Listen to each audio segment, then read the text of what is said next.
The final bell rang, and we all simultaneously closed our books and started clearing our desks.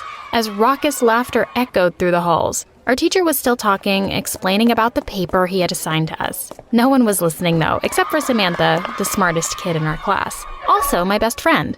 I smiled at her enthusiasm and followed the crowd outside towards our lockers. I stopped by my locker and was taking out books when I caught sight of the boy 3 lockers down from mine. It was Lucas, and I happened to have the biggest crush on him. In fact, I had been crushing on him since middle school, but I hadn't told anyone about it. He was single at the moment, but all his ex-girlfriends had been cheerleaders. I was so not his type. "Linda, are you staring at Lucas?" Samantha came out of nowhere and startled me. No, not knowing what else to say. "You were. Oh my God. Do you like him?" "Of course she does. She's always sneaking glances at him," my twin sister confirmed as she walked up to us. Even though we are twins, we look nothing alike. She and Samantha had an athletic build, and both are cheerleaders. It's through them that I get all the hot gossip in the school about who's dating who. I, on the other hand, don't have a single athletic bone in my body. I spend all of my time reading and making sure our school newspaper rocked. I realized that I was blushing, so I started walking towards the school gates, knowing well enough that they can't follow me since they had to rush to their practice. My sister arrived home late from practice, and she was acting a little weird. I asked, "How was practice?" And she replied, "Fine." This was so not normal. Usually, she'd go on and on about it for hours. I just shrugged it off to tiredness. The next day in school, after the second class, I saw Samantha and my sister talking, but as soon as they saw me, they changed the subject. "All right, what's up with you two? You're acting shady." "Well, promise you won't be mad," Samantha said, looking sheepish. "Oh my God, what did you two do?" I asked. "Listen, we know you have been crushing on Lucas for a while now, and we know you'd never ever do anything about it. So we sort of wrote a note and passed it to him, anonymously, of course." My sister finally blurted out. "You did what?" I asked, shocked.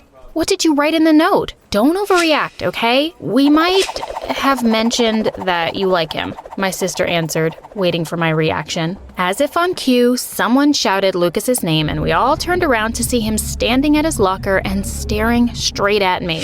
At that moment, I felt like my heart was gonna jump out of my chest. I wanted to murder my sister and my best friend. I was just contemplating all the ways I can kill them when Lucas smiled at me and turned towards his friend. "See, I told you it was gonna be okay." "Oh my God, Linda, he likes you too." My sister and best friend shrieked excitedly. "Hush, shut up. You guys stop embarrassing me." "So, what's the next move?" Samantha asked. "There's no next move, okay? I'm getting late for class." "Come on, don't be a coward. It's obvious he likes you too." "Uh-huh, right," I said, not convinced at all. I refuse to believe that a guy like him would like a girl like me. I wasn't pretty like his cheerleader girlfriends. I wasn't tall or blonde or skinny like them. I was a regular girl and had yet to learn how to do proper makeup. The next day, I avoided him. When the last bell rang, I hurried to the locker to dump my stuff and headed to the journalism room for our next meeting. I had almost reached the door when I heard him. "Hey, Linda, right?" "Yeah." I turned around and almost choked on air. He was standing there, looking at me with a faint smile, and I suddenly didn't know what to do with my hands or my eyes or even myself. "I'm Lucas." "I know," I blurted out and then instantly cringed. Why on earth am I so awkward in front of him? "So, I was wondering, since prom is just around the corner, would you like to go with me?" He asked me to prom. Lucas asked me to prom. Yes. I screamed, then cleared my throat and looked at him. I mean, sure, that would be cool." "Perfect," Lucas said and whipped out his phone and snapped my picture, surprising me. He handed me his phone and asked for my number. I couldn't believe this was happening. Never in a million years did I think that I would go to prom with Lucas. The next morning, Lucas greeted me at my locker. "There you go, a pretty flower for a pretty girl." He smiled at me and left for his first class. After lunch, I heard him call my name. "Come on, I'll walk you to your next class." The next couple of days were some of the best of my life. Lucas would meet me at my locker every morning and give me a flower.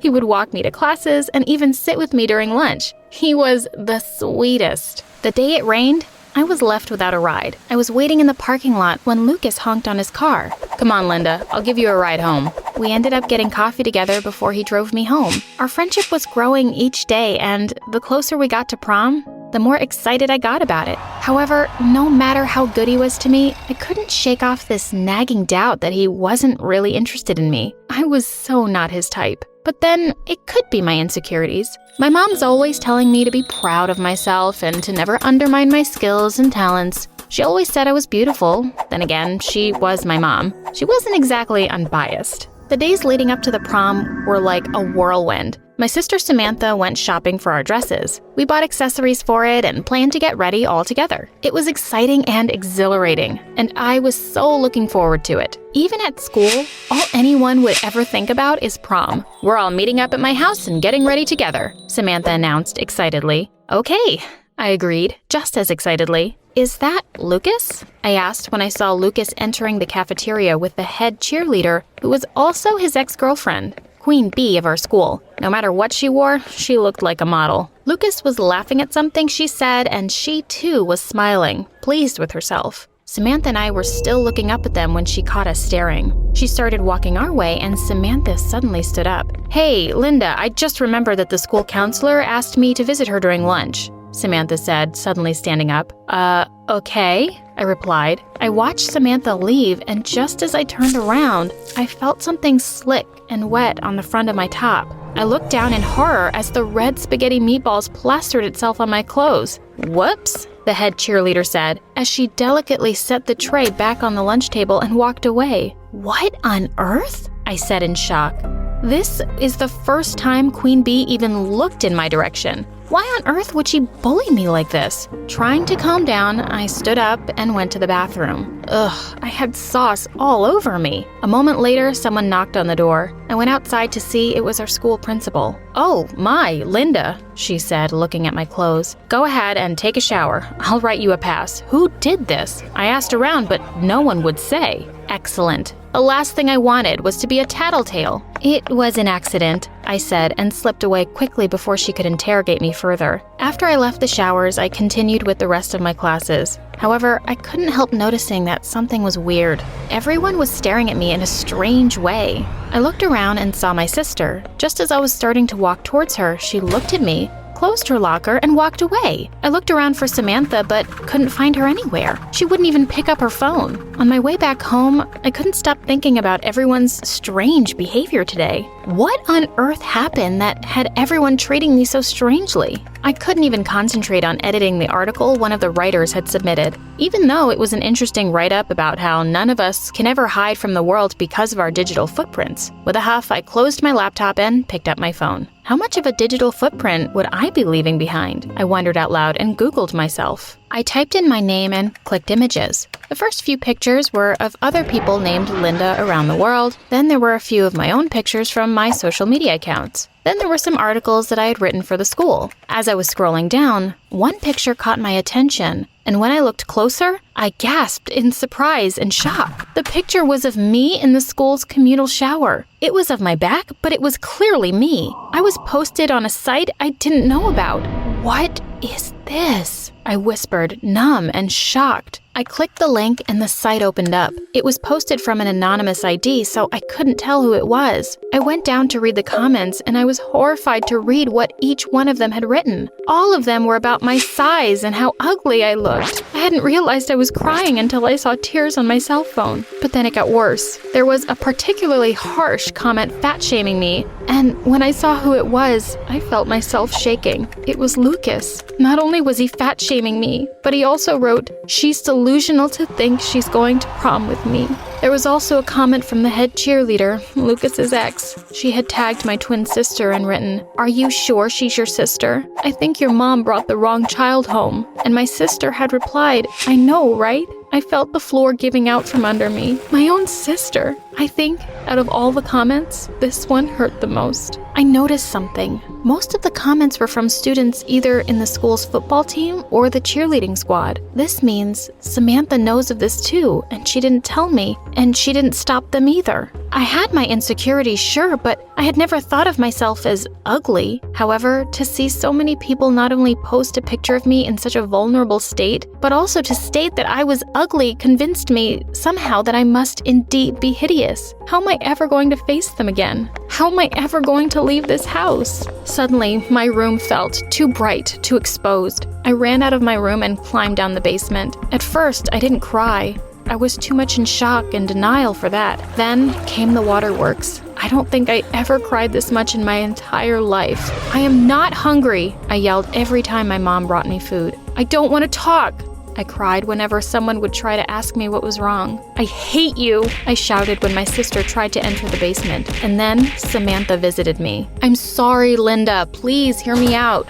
I simply slammed the door on her face. I had realized that she was nothing but a coward and that she'd never stand up to them. Not that I'm the one to talk, hiding in the basement for the past 3 days. Just the thought of Lucas laughing at me with his friends makes me want to hide under a rock forever. On the 7th day, my mom set her foot down and asked me to explain what happened. I told her everything and she listened quietly. When I was done, my mom hugged me tightly. You are not alone, honey. I'm here with you and I'll support you no matter what, she said as she kissed my forehead. After being betrayed so blatantly by everyone else, to have my mom say that gave me strength, and I felt like a weight had been lifted off my shoulder. Also, we are not as helpless as you think we are, you know. There are laws against cyberbullying, and there are authorities in place to make sure the perpetrators don't get away with it. But Mom, there are so many of them. We don't even know who took the picture. We don't know, but your sister or Samantha might. It's my job to make sure they tell the truth. Just tell me when you're ready, Linda, and we'll take the next step. After Mom left, the feelings returned once again, but I know I'll have to go to school sooner or later. Minutes after Mom left the basement, someone knocked on the door. I knew who it was even before my twin sister entered the basement. Leave me alone, I yelled at her.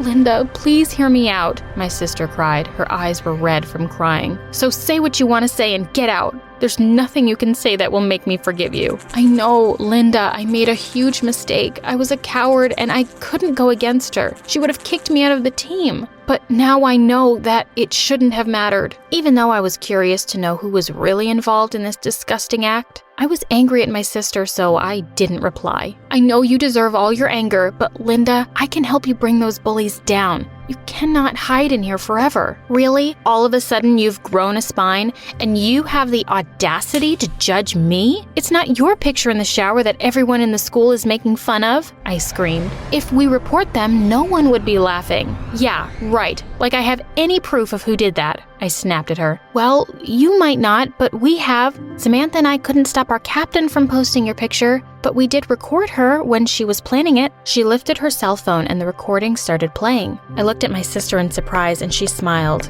Let's go. Where? To the school, dummy. We need to report them to the principal. School was already out by the time we got there. Welcome back, Linda. It's great to see you, our school principal said with a big smile as soon as we entered her office. My mom had already called her earlier and explained everything to her. The principal looked at me kindly and asked me the same thing she asked me the last time I was in school. Who did it? We played the recording for her and she listened carefully. After it was finished, she called the school security and asked to see the tape outside the showers. We watched it all together as I could be seen entering the shower, and a few seconds later, one of the cheerleaders entered after me. She was the same girl Lucas's ex had been talking to in the recording. The next morning, the site was taken down and my picture removed. We all moved into the school's gymnasium where our principal announced the suspension of all those who commented on the picture. And then she announced the expulsion of Lucas's ex and her friend. I watched Lucas look towards the principal in shock and Lucas's ex crying loudly. I didn't feel happy at all, only sorry for them. But I was glad I took a stand so that they never dare to repeat their actions.